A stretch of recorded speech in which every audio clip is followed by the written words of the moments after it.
داؤد پوری قوت سے عبداللہ کو لیتا ہوا زمین پر اس طرح گر گیا کہ عبداللہ زمین پر تھا اور داؤد اس کے اوپر۔ گولی چلی مگر نشانہ خطا چلا گیا۔ داؤد اور عبداللہ زمین پر گرے تھے مگر داؤد نے پوری طرح عبداللہ کو اپنے جسم کے نیچے چھپا لیا تھا۔ نشانہ باز اپنا پہلا فائر خطا جاتا دیکھ کر گھبرا گیا۔ اس نے پے در پے زمین کی سمت ان دونوں پر گولیاں چلانی شروع کر دیں اور پورا پستول خالی کر دیا۔ تمام کی تمام گولیاں داؤد کے جسم میں پیوست ہو گئیں۔ گولیاں ختم ہوتی ہی وہ شخص تیزی سے موٹر سائیکل پر بیٹھا اور تیزی سے وہ دونوں وہاں سے فرار ہو گئے۔ اس پورے عمل میں بمشکل چند لمحے ہی لگے ہوں گے۔ عبداللہ نے تیزی سے اپنے آپ کو داؤد کے نیچے سے نکالا۔ اس کے بہتے ہوئے خون سے زمین سرخ ہو چکی تھی۔ عبداللہ نے داؤد کا سر اپنی گود میں رکھا۔ اس کے چہرے پر کرب کے آثار تھے مگر ہونٹوں پر مسکراہٹ تھی۔ اس نے ٹوٹی ہوئی آواز میں کہا، میں جنت پہنچ گیا۔ عبداللہ نے تڑپ کر کہا، داؤد۔ داؤد کی سانس اکھڑی۔ اس نے پوری قوت مجتمع کی اور اکھڑتی سانسوں کے بیچ کہا، لا الہ الا اللہ محمد۔ وہ یہیں تک پہنچا تھا کہ اس کی گردن ڈھلک گئی۔ عبداللہ نے اس کے چہرے پر ہاتھ پھیرا، اس کی کھلی ہوئی آنکھیں بند کیں اور آسمان کی طرف نظر کر کے کہا، انا للہ و انا الیہ راجعون۔ عبداللہ کی آنکھوں سے بہتے ہوئے آنسو اس کی داڑھی کو بھگوتے ہوئے داؤد کے مردہ جسم پر گر رہے تھے۔ گلی سنسان پڑی تھی۔ عبداللہ نے اس راستے کی طرف دیکھا جہاں سے وہ دونوں موٹر سائیکل سوار فرار ہوئے تھے۔ اس کی آواز فضا میں گونجی، سانپ کے بچوں، تمہیں کس نے جتا دیا کہ تم آنے والے غضب سے بچ کر بھاگ سکتے ہو؟ خدا کی زمین پر 2000 سال بعد کسی نے یحییٰ اور عیسیٰ علیہ السلام کے یہ الفاظ دہرائے تھے۔ یہ طے تھا کہ یہ الفاظ جن مجرموں کے لیے کہے گئے ہیں انہیں نہ اب آسمان پناہ دے سکے گا نہ زمین ہی پر وہ کوئی گوشۂ عافیت پا سکیں گے۔ رات آدھی سے زیادہ گزر چکی تھی۔ نیند نائمہ کی آنکھوں سے کوسوں دور تھی۔ عبداللہ بھی جاگ رہا تھا۔ نائمہ کا دل طرح طرح کے اندیشوں سے دہل رہا تھا۔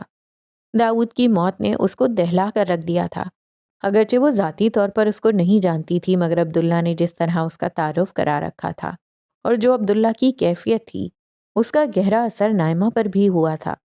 خود عبداللہ بہت بے چین تھا۔ وہ بھی بستر پر لیٹا کروٹیں بدل رہا تھا۔ نائمہ نے اسے دیکھا اور بولی، آپ سو جائیں۔ میں کیسے سو جاؤں نائمہ؟ مجھے معلوم ہے آپ کو داؤد کا بہت صدمہ ہے لیکن یہ اللہ کا فیصلہ تھا، کیا کیا جا سکتا ہے؟ نائمہ، اللہ کا فیصلہ تو ابھی آئے گا، مجھے اسی سے خوف آ رہا ہے۔ جب اس طرح بے گناہوں کو مارا جائے تو پھر خدا کا قہر نازل ہوتا ہے۔ میں آپ کا حوصلہ توڑنا نہیں چاہتی مگر بہرحال مجھے آپ کی فکر ہے۔ نائمہ نے اپنی دلی کیفیات کو بیان کر دیا۔ مجھے اس قوم کی فکر کھائی جا رہی ہے۔ اب وقت آ گیا ہے کہ لوگ فیصلہ کر لیں کہ انہیں کیا کرنا ہے، خاص کر مذہب کے نام پر کھڑے لوگ اور اس قوم کی فکری رہنمائی کرنے والے لوگ طے کر لیں کہ ان کو کیا کرنا ہے۔ خدا کا قانون انہوں نے اب تک نہیں سمجھا ہے تو اب سمجھ لیں۔ اب بھی انہوں نے اپنی روش نہیں بدلی تو خدا کی قسم یہاں 2 اینٹیں بھی سلامت نہیں بچیں گی۔ اس ملک میں اسلام کے نام پر اسلام کو بہت بدنام کیا جا چکا ہے۔ لوگ بدترین حرکتیں کرتے ہیں اور اسے آقائے نامدار رحمت للعالمین کی طرف منسوب کر دیتے ہیں۔ لوگ بدترین جرائم کا ارتکاب کرتے ہیں اور اس کی نسبت اللہ اور اس کے رسول کی طرف کر دی جاتی ہے۔ اس ملک کے قیادت کو اچھی طرح معلوم ہے کہ اسلام کو کس طرح بدنام کیا جا رہا ہے مگر ان کو کوئی احساس نہیں۔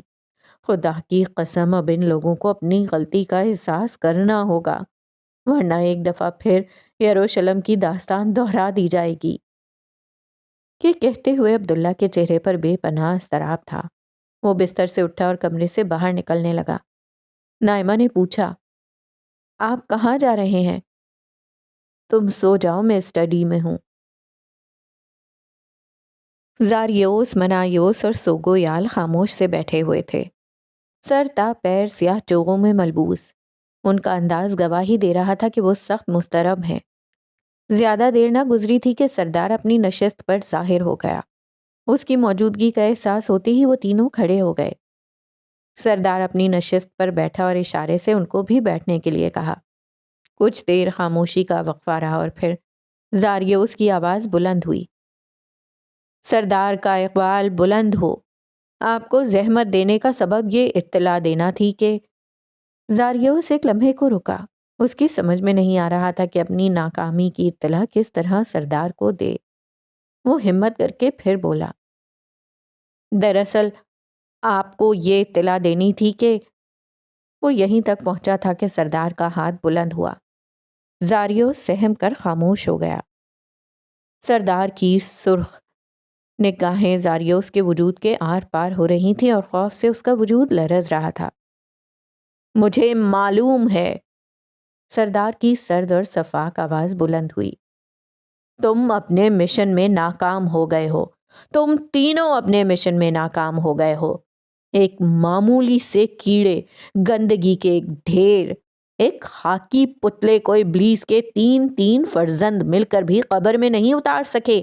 اس سے زیادہ شرم کی بات کیا ہو سکتی ہے؟ وہ تینوں خاموش رہے۔ سردار چپتی ہوئی آواز میں سوگویال سے مخاطب ہو کر بولا، یاد ہے تمہیں؟ تم نے کیا کہا تھا؟ سوگویال نے گردن اٹھا کر سردار کو دیکھا اور خاموشی سے سر جھکا لیا۔ اس کام کے لیے سردار زایوس جیسی اہم شخصیت کی ضرورت نہیں۔ اس کے لیے ہمارا ایک ادنا سا کارکن بھی کافی ہے۔ سردار نے سوگویال کو اس کے الفاظ یاد دلائے۔ ایسے میں منایوس نے ہمت کر کے کہا، سردار، منصوبہ پورا مکمل تھا۔ ہم نے ان انسانوں کو اول تا آخر پوری اسکیم سمجھائی تھی، مگر وہ کمبخت سعد آخری وقت میں چوک گیا۔ داؤد مارا گیا، عبداللہ بچ گیا۔ منایوس سے ہمت پا کر زاریوس نے کہا، سردار، اصل مسئلہ یہ ہوا کہ ہم تینوں میں سے کوئی بھی اس وقت اس مقام پر موجود نہیں تھا۔ اگر ہم ہوتے تو ہم پوری طرح ان لوگوں کے دلوں کو مضبوط بنا کر ان سے کام کراتے۔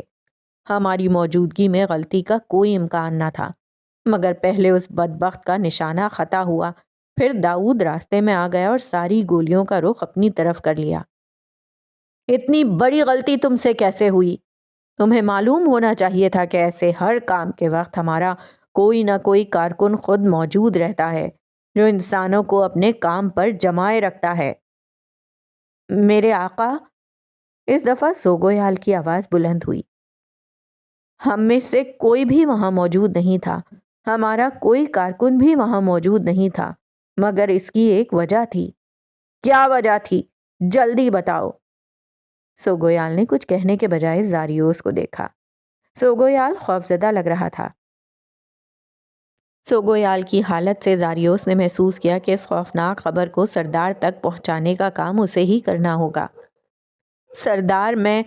سوگویال اور منایوس اپنے بہت سے کارندوں کے ساتھ وہاں خود نگرانی کے لیے گئے تھے، مگر حادثے سے کچھ دیر قبل ہم نے وہاں اپنے قدیم دشمن کے پروں کی آہٹ محسوس کی۔ اس کے بعد ہم میں سے کسی کے لیے بھی یہ ممکن نہیں رہا کہ وہاں ٹھہر سکے۔ ہمیں جان بچا کر وہاں سے بھاگنا پڑا۔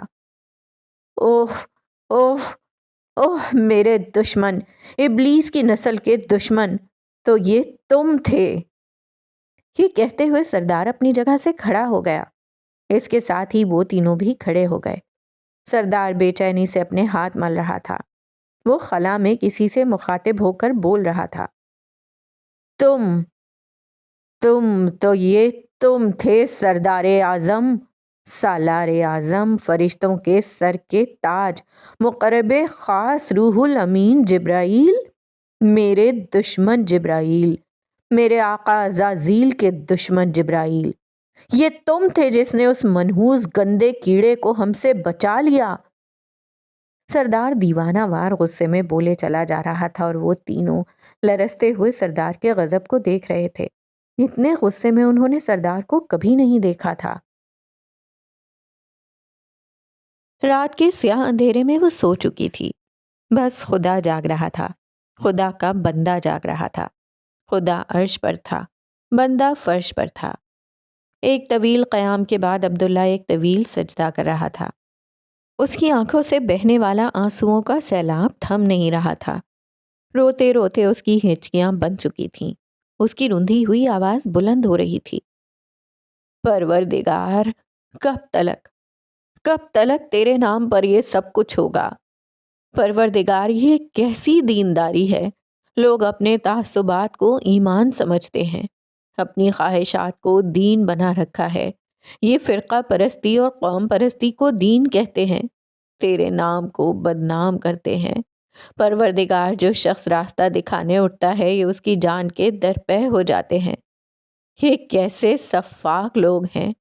پروردگار، کیا ان سانپ کے بچوں کو روکنے والا کوئی نہیں؟ پروردگار، ان کو کب تک چھوٹ ملے گی؟ تو کہاں ہے؟ تو کہاں ہے؟ یہ کہتے ہوئے عبداللہ کی فریاد آہوزاری میں بدل گئی۔ طوفان تھما تو صدا پھر ابھری۔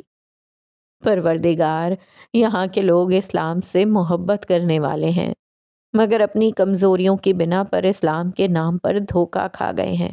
انہیں معاف کر دے، ایک موقع اور دے دے۔ ہم نے اپنی بدنصیبی دیکھ لی ہے، ہمیں اب ہماری خوش نصیبی دکھا دے۔ پروردگار، میرا مان رکھ، اپنے قہر کو صرف مجرموں تک محدود کر دے، قوم کو مت تباہ کر۔ اگر تباہ کرنے کا فیصلہ کر لیا ہے تب بھی اس کو روک دے۔ اگر جبرائیل کو ہلاکت کا پیغام دے کر بھیج بھی چکا ہے تب بھی اس فیصلے کو واپس کر دے۔ تو ہر فیصلے کو بدل سکتا ہے مگر تیرے فیصلے کو کوئی نہیں بدل سکتا۔ ہم میں ایسے لوگ پیدا کر دے جو ایمان اور اخلاق کی شمعیں اٹھا لیں اور تیرے عذاب کو ٹالنے کا باعث بن جائیں۔ ہمیں معاف فرما، تو ہی ہمارا کارساز ہے۔ ہمیں توفیق دے کہ ہم تیرے کام کو اپنا کام بنا لیں، تیرے پیغام اور تیرے دین کو دنیا تک پہنچا دیں، تیرے حبیب کے مشن کو پایہ تکمیل تک پہنچا دیں۔ دنیا کے ہر گوشے اور ہر حصے تک اور ہر شخص تک تیرا پیغام پہنچ جائے۔ پروردگار، میں تیری توفیق سے شیطان کے خلاف اعلانے جنگ کرتا ہوں۔ تو اپنی ساری قوت اور طاقت کے ساتھ میری مدد کو آ جا، اس لیے کہ شیطان کے لشکر بے گنتی ہیں اور اس کی طاقت بے اندازہ ہے۔ تیرے سوا کوئی اس کو شکست نہیں دے سکتا۔ میں اپنے سارے عجز اور ساری کمزوری کے ساتھ تیری کتاب کو ہاتھ میں لے کر اور تیرے محبوب انبیاء کی پیروی میں تیرے دشمن، انسانیت کے دشمن شیطان کے خلاف اعلان جنگ کرتا ہوں۔ مجھے قبول فرما اور میری مدد فرما۔ عبداللہ کی آواز اور سسکیاں ایک ساتھ بلند ہو رہی تھیں۔ سردار کا غضب تھا کہ تھم نہیں رہا تھا۔ آخر کار منایوس نے ہمت کر کے کہا، سردار، اب کیا ہوگا؟ ہم مستقبل نہیں جانتے، خدا کے سوا کوئی نہیں جانتا۔ میں صرف اندازہ کر سکتا ہوں۔ اگر عبداللہ کو مار دیا جاتا تو جبرائیل خدا کا غضب بن کر اس پوری قوم کو ختم کر دیتا، لیکن لگتا یہ ہے کہ خدا بھی اس قوم کو ختم کرنا نہیں چاہتا۔ اس نے ایک دوسرا فیصلہ دے کر جبرائیل کو بھیجا، اس نے عبداللہ کو بچا لیا۔ سردار کچھ دیر کے لیے خاموش ہو گیا، وہ کچھ سوچ رہا تھا۔ آخر کار اس کی آواز دوبارہ بلند ہوئی، نبیوں کی غیر موجودگی میں اس طرح جبرائیل کا زمین پر آنا کوئی معمولی بات نہیں ہے۔ وہ صرف اس معمولی کیڑے عبداللہ کو بچانے کے لیے بھی نہیں آیا۔ عبداللہ کی اتنی اوقات ہے ہی نہیں کہ جبرائیل صرف اس سے بچانے کے لیے زمین پر آئے۔ وہ یقیناً اور بھی بہت بڑے فیصلوں کے ساتھ ہی زمین پر اترا ہوگا۔ سردار جو صدیوں سے خدا کی سنت اور طریقہ کار کا مطالعہ کرتا چلا آ رہا تھا، اس نے زندگی بھر کے تجربے کا نچوڑ پیش کرتے ہوئے اپنے اندیشوں کا اظہار کیا۔ کون سے بڑے فیصلے؟ منایوس نے دریافت کیا۔ میں نہیں جانتا، لیکن میرا اندازہ ہے کہ عبداللہ کے قتل کا منصوبہ بنانے والے اور قتل کرنے والے لوگوں پر خدا کا غضب ٹوٹے گا۔ یہی نہیں بلکہ اس خطے میں ہمارے مقاصد کے لیے استعمال ہونے والے لوگوں کو چن چن کر مار دیا جائے گا۔ جبرائیل کا زمین پر آنا بہت بڑی بات ہوتی ہے، اس کا نتیجہ ہمارے حق میں بہت برا نکلتا ہے، ہمارا بہت نقصان ہوگا، جو ہم چاہتے تھے وہ نہ ہو سکے گا۔ لگتا ہے سرے دست اس قوم کی فوری تباہی ٹل چکی ہے۔ اس قوم کو سوچنے، سمجھنے اور فیصلہ کرنے کا شاید ایک موقع اور دیا گیا ہے۔ یہ بہت برا ہوا۔ پھر وہ خود ہی بولا، لیکن چلو اچھا ہوا، جبرائیل کے اس طرح غیر معمولی طور پر آنے سے میرے اندازے درست ثابت ہو چکے ہیں۔ وہی ہونے جا رہا ہے جو میں نے سوچا تھا، وہی ہونے جا رہا ہے جو میں نے تم کو بتایا تھا۔ یہ بات تو بالکل کھل گئی ہے کہ خدا کرنا کیا چاہتا ہے۔ وہ مکمل خاتمے کی تیاری کر رہا ہے۔ اس کے لیے اسلام کی اصل دعوت کو دنیا تک پہنچانا چاہتا ہے۔ اسی لیے وہ عبداللہ جیسے خبیث کی اتنی مدد کر رہا ہے۔ اب وقت آ گیا ہے کہ ہم پوری قوت کے ساتھ اعلان جنگ کر دیں، خدا کے خلاف، انسان کے خلاف۔ اب ہمیں ہر حال میں اپنے منصوبوں کو پورا کرنا ہے۔ انسانوں کے بیچ ایک عظیم جنگ کی آگ بھڑکانی ہے۔ یہی ہماری بچت کا واحد راستہ ہے۔ اپنی بقا کی جنگ کے لیے تیار ہو جاؤ، عزازیل کے فرزندوں، آخری جنگ کے لیے تیار ہو جاؤ۔ عزازیل کے لشکروں، آؤ میرا ساتھ دو، میں نے اعلان جنگ کر دیا ہے۔ کہ کہتے ہوئے سردار نے اتنی زور سے چیخ ماری کہ ان تینوں کو لگا کہ ان کے کانوں کے پردے پھٹ جائیں گے۔ شدت غضب سے سردار کی آنکھیں سرخ انگارہ ہو چکی تھیں اور اس کے ہاتھ آسمان کی طرف بلند تھے۔ اس کی صدا زمین کے کونے کونے میں موجود تمام شیطانوں تک پہنچ چکی تھی۔ عبداللہ اور نائمہ جمیلہ کے گھر میں بیٹھے ہوئے تھے۔ ان کے سامنے بیٹھی جمیلہ کے آنسو نہیں تھم رہے تھے۔ سارا اور صبا کی آنکھیں بھی پرنم تھیں۔ ان لوگوں کے دکھ کے احساس نے نائمہ کو بھی دکھی کر رکھا تھا، جس کے آثار اس کے چہرے سے عیاں تھے۔ عبداللہ بھی خاموشی سے بیٹھا ہوا تھا۔ وہ چاہتا تھا کہ جمیلہ کچھ اور رو لے تاکہ اس کے دل کا بوجھ کچھ ہلکا ہو۔ کچھ دیر فضا میں رونے اور سسکیوں کی آواز ہی گونجتی رہی۔ آخر کار نائمہ نے جمیلہ کو مخاطب کر کے کہا، آپ کے دکھ پر ہم دونوں کو بھی بہت صدمہ ہے۔ ہم اس خبر کا سن کر فوراً ہی آتے، مگر عبداللہ کے دوست داؤد کے سانحے کی وجہ سے ہم خود بہت پریشان تھے۔ اس کی بات پر سارا نے عبداللہ سے مخاطب ہو کر کہا، عبداللہ بھائی، آپ کے دوست داؤد کے سانحے کا سن کر بہت افسوس ہوا۔ ہم ضرور آپ کے گھر آتے، مگر اگلے ہی دن ہمارے گھر میں اتنا بڑا سانحہ ہو گیا جس نے ہمیں توڑ کر رکھ دیا۔ ہمارا جوان بھائی سعد ہم سے چھن گیا۔ یہ کہہ کر سارا پھوٹ پھوٹ کر رونے لگی۔ نائمہ اپنی جگہ سے اٹھ کر سارا کے پاس جا بیٹھی اور اسے گلے سے لگا کر تسلی دینے لگی۔ اس کے حوصلہ دینے سے سارا کچھ بہتر ہو گئی تو نائمہ نے دریافت کیا، لیکن یہ حادثہ کیسے ہوا؟ بس نائمہ باجی کیا بتائیں، ہم تو دوہری مصیبت میں آ گئے ہیں۔ پولیس کہتی ہے کہ سعد اپنے کچھ ساتھیوں کے ہمراہ ایک گاڑی میں شہر سے باہر جا رہا تھا کہ پولیس نے انہیں رکنے کا اشارہ کیا، مگر ان کی طرف سے پولیس پر فائرنگ ہو گئی، جس کے جواب میں پولیس نے فائرنگ کی اور گاڑی میں موجود 3 افراد موقع پر ہی ہلاک ہو گئے۔ سعد، اس کا دوست شاہد اور ایک تیسرا شخص اور تھا۔ پولیس کہتی ہے کہ گاڑی میں بہت اسلحہ موجود تھا۔ اب وہ لوگ جنید کو بھی لے گئے ہیں۔ مگر جنید پر کیا الزام ہے؟ اس دفعہ عبداللہ نے سوال کیا۔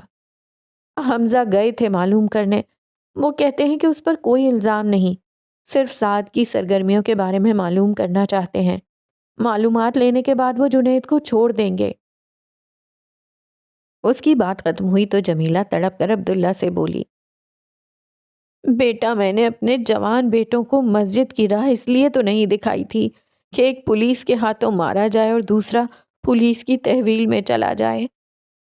یہ کہہ کر وہ دوبارہ بلک بلک کر رونے لگی۔ صبا اپنی جگہ سے اٹھی اور اپنی ماں کو خاموش کرانے کی کوشش کرنے لگی۔ امی صبر کیجئے، جنید بھائی جلد آ جائیں گے، اور سعد بھائی نے بھی پہلے ہی آپ سے کہہ دیا تھا کہ وہ گھر سے جا رہے ہیں، جانے والوں کا غم نہیں کرتے۔ صبا یہ کہہ رہی تھی مگر ساتھ ساتھ اس کی آنکھوں سے بھی آنسو بہہ رہے تھے۔ میں آپ سے معافی مانگتا ہوں۔ عبداللہ نے یہ کہا تو سب اس کی طرف دیکھنے لگے کہ وہ جمیلہ سے کیوں معافی مانگ رہا ہے۔ سب کی نگاہ میں سوالیہ نشان تھا۔ عبداللہ نے بولنا شروع کیا، میں سارے اہل مذہب کی طرف سے آپ سے معافی مانگتا ہوں۔ ہم مذہبی لوگوں نے آپ کو جوانی میں بھی حلالہ پر مجبور کر کے بدترین دکھ دیا، اور بڑھاپے میں بھی جوان اولاد کا صدمہ دکھا دیا۔ کاش ہم اہل مذہب کو اندازہ ہو جائے کہ ہماری ذمہ داری کتنی زیادہ ہوتی ہے۔ ہماری سطحی، نامعقول، جذباتی اور متعصبانہ سوچ کس طرح عام لوگوں کی زندگی اجیرن بنا دیتی ہے۔ آج کا مذہبی انسان دین کی بنیادی ترجیحات نہیں جانتا۔ دین کا ہر حکم انسانوں کی جان، مال اور آبرو کے تحفظ کے اصول پر دیا گیا ہے۔ یہ بات سرکار دو عالم صلی اللہ علیہ وآلہ وسلم سب سے بڑھ کر جانتے تھے، مگر ہم نہیں جانتے۔ میرے آقا نے انسانوں کی جان، مال اور آبرو کو سب سے بڑھ کر مقدم رکھا، اور ہم جان، مال اور آبرو کی بربادی کو دین بنا چکے ہیں۔ مگر عبداللہ بھائی، ایسا کیوں ہوتا ہے؟ سارا نے دوپٹے سے اپنے آنسو پوچھتے ہوئے کہا۔ ایسا اس لیے ہوتا ہے کہ ہم میں سے کوئی بھی ختم نبوت کے عقیدے کو ماننے کے لیے تیار نہیں۔ ہم زبانی طور پر سرکار دو عالم کو آخری نبی مانتے ہیں، مگر عملاً ہمارا ہر عالم اپنی جگہ ایک نبی بنا ہوا ہے۔ جو اس نے سمجھ لیا وہ آخری حق ہے، جس سے اختلاف نہیں ہو سکتا۔ چنانچہ جب بھی کوئی سمجھانے والا سمجھانے کی کوشش کرتا ہے، لوگ خود کو آخری حق سمجھ کر بات ماننے سے انکار کر دیتے ہیں۔ یوں اصلاح کا راستہ بند ہو جاتا ہے۔ یہی فساد کی جڑ ہے، یہی فرقہ واریت کی جڑ ہے، یہی رویہ نفرت پھیلانے اور دین کی بدنامی کا سبب بن رہا ہے۔ ہم نے اپنی اصلاح نہیں کی تو ہر گھر میں مائیں ایسے ہی رو رہی ہوں گی۔ عبداللہ جمیلہ کو دیکھتے ہوئے کچھ دیر کے لیے رکا اور مغموم انداز میں بولا، کاش اس وقت سے قبل ہم کو سمجھ آ جائے کہ ہم میں سے کوئی بھی نبی نہیں۔ ہم غلط ہو سکتے ہیں، اللہ تعالیٰ کسی کو بھی استعمال کر کے صحیح بات واضح کر سکتے ہیں۔ لوگ جھوٹے پروپیگنڈے اور مہم بازی کو بند کر کے علمی اختلاف کو علمی طریقے سے بیان کرنے تک خود کو محدود کر لیں تو اللہ تعالیٰ صحیح بات کو خود ہی عام کر دیتے ہیں۔ مگر یہاں تو ہر سمجھانے والے کو بدنام کرنا عین دینی عمل بن گیا ہے۔ ایسے میں صحیح بات تو کبھی عام نہیں ہوگی، نفرت اور فساد کا بازار گرم رہے گا۔ کاش مکمل تباہی سے قبل ہم لوگوں کو اس بات کی سمجھ آ جائے۔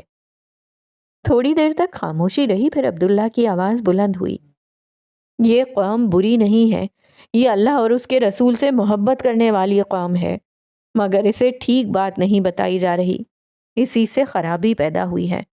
مگر یہی اللہ کے حضور ہماری معذرت ہے۔ مجھے یقین ہے کہ اسی عذر کی بنا پر اللہ تعالیٰ ہماری قوم کو مکمل تباہی سے قبل ایک موقع ضرور دیں گے۔ اب ایسے لوگ اٹھیں گے جو اللہ کی مرضی اور منشا کو پوری طرح کھول کر رکھ دیں گے۔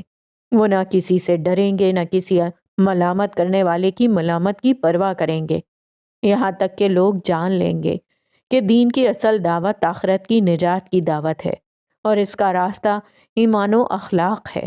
مسلمانوں کا اصل کام دوسرے انسانوں سے لڑنا نہیں، شیطان سے لڑنا ہے۔ شیطان سے لڑائی یہی ہے کہ لوگوں کو توحید کی دعوت دی جائے۔ اس پیغام کو جاننے کے بعد بھی لوگ باز نہیں آئے تو پھر دنیا کی کوئی طاقت ہمیں مکمل تباہی سے نہیں بچا سکتی۔ یہ کہہ کر عبداللہ نے سر جھکا لیا۔ اس کی باتوں کے بعد کسی کے پاس کہنے کو کچھ نہ تھا۔ عبداللہ اپنی اسٹڈی میں خاموشی سے بیٹھا ہوا تھا۔ اس کے چہرے پر کرب کے آثار تھے اور دل رنج سے بھرا ہوا تھا۔ ایک طرف داؤد کی موت نے اس کو ہلا کر رکھ دیا تھا، دوسری طرف اس کے خلاف ہونے والے شدید پروپیگنڈے نے ایک طوفان اٹھا رکھا تھا۔ جھوٹ، الزام، بہتان اور کردار کشی کے اس طوفان میں ہر سچائی چھپ چکی تھی۔ وہ سوچ رہا تھا کہ ایک تنہا چراغ کی ٹمٹماتی ہوئی لو کب تک ان تیز آندھیوں کا مقابلہ کر سکے گی۔ اسی عالم میں اس نے بے خیالی میں سامنے رکھا ہوا قرآن مجید اٹھایا اور بغیر کسی خاص مقصد کے ایک جگہ سے کھول لیا۔ اس کے سامنے جو صفحہ کھلا، اس پر جیسے ہی اس کی نگاہ پڑی تو سورہ آل عمران کی یہ آیت اس کے سامنے تھی، اگر تم صبر کرو گے اور تقوی اختیار کرو گے تو ان کی چالیں تمہارا کچھ نہیں بگاڑ سکیں گی۔ اس لمحے عبداللہ کو لگا کہ اللہ تعالیٰ نے اس سے مخاطب ہو کر خود یہ بات کہی ہو۔ اس کی آنکھوں سے آنسو بہہ نکلے۔ اس نے بے اختیار قرآن مجید کو اپنے سینے سے لگایا۔ اسے لگا کہ اس کے جلتے ہوئے سینے میں ٹھنڈک پڑ گئی ہے۔ وہ اسی حال میں تھا کہ اس کے فون کی گھنٹی بجی۔ نمبر اجنبی تھا، بلکہ ملک سے باہر کا تھا۔ عبداللہ نے فون پر السلام علیکم کہہ کر کال وصول کی۔ جواب میں انگریزی زبان میں مگر کچھ مختلف لہجے میں ایک نسوانی آواز آئی۔ کیا میں عبداللہ صاحب سے بات کر سکتی ہوں؟ جی، میں عبداللہ ہی بات کر رہا ہوں۔ سینیور، میں مارگریٹ بات کر رہی ہوں۔ ایک لمحے کے لیے عبداللہ خاموش ہو گیا۔ وہ اپنی یادداشت کھنگال رہا تھا کہ مارگریٹ کون؟ پھر مارگریٹ کے نام سے زیادہ سینیور کے الفاظ نے عبداللہ کی مدد کی۔ اس کے ذہن میں الحمرا آ گیا۔ اسپین کا سفر، داؤد سے ملاقات اور اس کے ساتھ الحمرا میں ملنے والی لڑکی مارگریٹ، جسے عبداللہ نے اسلام سے متعلق کتاب پڑھوائی تھی۔ کیسی ہیں مارگریٹ آپ؟ سینیور، کیا آپ مجھے پہچان گئے؟ جی سینیوریٹا، میں آپ کو پہچان گیا ہوں۔ سینیور، میں آپ کو کچھ بتانا چاہتی ہوں۔ جی بالکل، ضرور بتائیے، میں سن رہا ہوں۔ میں مسلمان ہو گئی ہوں۔ میں اللہ کی توفیق اور آپ کی مہربانی سے مسلمان ہو گئی ہوں۔ عبداللہ ایک لمحے کے لیے گنگ ہو گیا۔ اس کے لیے یہ خبر بالکل غیر متوقع تھی۔ سینیور، آپ سن رہے ہیں؟ جی میں سن رہا ہوں۔ آپ کو بہت بہت مبارک ہو۔ ہدایت کے راستے اور جنت کی منزل کی طرف بڑھنے والے قدموں پر سلام ہو۔ میرے آقا محمد رسول اللہ صلی اللہ علیہ وآلہ وسلم کی طرف سے اس راہ پر میں آپ کو خوش آمدید کہتا ہوں۔ شکریہ سینیور، میں آپ کو کچھ سنانا چاہتی ہوں۔ جی ضرور، میں سن رہا ہوں۔ اشہد ان لا الہ الا اللہ و اشہد ان محمد الرسول اللہ۔ مارگریٹ کے اٹکتے ہوئے یہ الفاظ عبداللہ کی سماعت سے ٹکرائے تو اسے یوں لگا کہ داؤد مرتے وقت جو کلمہ مکمل نہیں کر سکا، مارگریٹ نے اسے پورا کر دیا۔ اس کی زبان سے اللہ اکبر کا کلمہ نکلا اور اس کی آنکھوں سے بے اختیار شکر گزاری کے آنسو جاری ہو گئے۔ جنید اپنی دونوں بہنوں سارا اور صبا سمیت عبداللہ سے ملنے آیا ہوا تھا۔ اس کا چہرہ اترا ہوا تھا۔ جوان بھائی کی موت نے اسے توڑ کر رکھ دیا تھا۔ اس نے عبداللہ کو بتایا کہ پولیس کے مطابق سعد اور مرنے والے دیگر لوگ دہشت گردی کی وارداتوں میں ملوث تھے۔ وہ جنید سے بہت کچھ پوچھتے رہے مگر وہ اپنے بھائی کی سرگرمیوں کے بارے میں زیادہ جانتا تھا، نہ ان کو کچھ بتا سکا۔ اس کی بات ختم ہوئی تو صبا نے سہمے ہوئے لہجے میں کہا، عبداللہ بھائی اب مجھے بہت ڈر لگنے لگا ہے۔ صبا بیٹا، تم ڈرو نہیں، اللہ سے مدد مانگو۔ جو اللہ سے مانگتے ہیں انہیں کوئی نقصان نہیں پہنچ سکتا۔ اس کی بات پر سارا بولی، عبداللہ بھائی ہم کیا کریں؟ ہم پر ایک کے بعد ایک مصیبتیں آئے جا رہی ہیں۔ مصیبتوں سے نجات پانا چاہتی ہو تو اللہ کی فوج میں شامل ہو جاؤ۔ اس وقت اسلام کے نام پر 1.5 ارب سے زیادہ لوگ کھڑے ہیں، مگر اپنی خواہشات اور تعصبات سے بلند لوگ ڈھونڈے سے نہیں ملتے۔ اگر تم ان سے بلند ہو جاؤ گی تو خدا کی فوج میں شامل کر لی جاؤ گی۔ ہر بادشاہ اپنی فوج کا خود خیال رکھتا ہے۔ اللہ کی فوج میں شامل ہوگی تو وہ غم اور دکھ کے ہر موقع پر تم کو بچائے گا اور تمہاری مدد کرے گا۔ مگر ہمیں کرنا کیا ہوگا؟ صبا نے گہرے جذبے کے ساتھ سوال کیا۔ انسان اور شیطان کے درمیان تاریخ کی آخری جنگ اب شروع ہونے والی ہے۔ اس جنگ میں شیطان کے ساتھ بے گنتی لوگ ہیں، مگر میرے آقا محمد صلی اللہ علیہ وآلہ وسلم تنہا کھڑے ہیں، آپ کے ساتھ کوئی نہیں۔ آج آپ فرقہ پرست مسلمانوں کی بھیڑ میں تنہا ہیں۔ یہ کہتے ہوئے عبداللہ کی آنکھیں نمناک ہو گئیں۔ وہ بولتا رہا، تم اپنی خواہشات اور تعصبات سے بلند ہو کر ان کے ساتھ جا کر کھڑی ہو جاؤ اور شیطان کے خلاف جنگ کرو۔ یہی اللہ کی فوج کا اصل کام ہے۔ مگر شیطان نظر نہیں آتا، ہم اس کے خلاف کیسے جنگ کریں؟ اس دفعہ سارا نے سوال کیا۔ شیطان نظر نہیں آتا مگر اس کے اثرات نظر آتے ہیں۔ وہ اللہ کے بندوں کو اللہ کی بندگی سے دور کرتا ہے۔ ہمیں اللہ کے بندوں کو دوبارہ اللہ کے قدموں میں لا کر ڈالنا ہے۔ اس کے لیے ان کو ایمان اور اخلاق کی دعوت دینا ہوگی۔ قرآن مجید کی تعلیمات کو دوسروں تک پہنچانا ہوگا۔